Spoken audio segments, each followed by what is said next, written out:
இல்ல இப்போ இது வலுக்கட்டாயப்படுத்தின ஒரு கூட்டணி மாதிரி தானே பார்க்க முடியுது. அப்படி ஒரு விமர்சனம் வருது இல்ல? அது தெளிவாக சொல்ல தெரியுமா? தெரிகிறதா இல்லையா? இல்ல நான் இங்க பாருங்க, கூட்டணி ஆட்சி கிடையாது என்று தெளிவாக சொல்வதற்கு ஒரு மன வலிமை வேண்டுமா? கண்டிப்பா. வேண்டாமா? அப்புறம் என்ன, அதுல என்ன கட்டாயம் இருக்கு? அது என்ன, ஆன் மை டேர்ம்ஸ் நீ யுவர் அலைனிங் வித் மீ, சரியா? Your aligning with me on my terms. Okay. அதான் நடந்திருக்கிறது. இல்ல அதுல விருப்பம் இல்ல அவருக்கு இந்த கூட்டணியில ஒரு மாதிரி முகத்துல விருப்பம் இல்லைன்னா வேற என்ன பண்ணி தொலைப்பது என்ன அப்படி போலத்தான் அவர் இருக்கிறார்னு நான் நினைக்கிறேன்.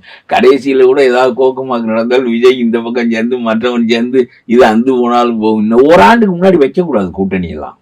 இந்த கூட்டணி முடிவு தவறு. ஏன் இந்த பிஜேபி வைத்தார்கள் என்றால், விட்டா அவனோட இந்த இவனும் ஒரு விவசாயம் இல்லாதவன், அவனும் இவன் போய் அவன்கிட்ட சேர்ந்துருவான், மறுபடியும் இவங்க 2 பேரும் கூட்டணி ஆகிட்டாங்கன்னா இந்த தேர்தலில் either BJP or Vijay will be isolated.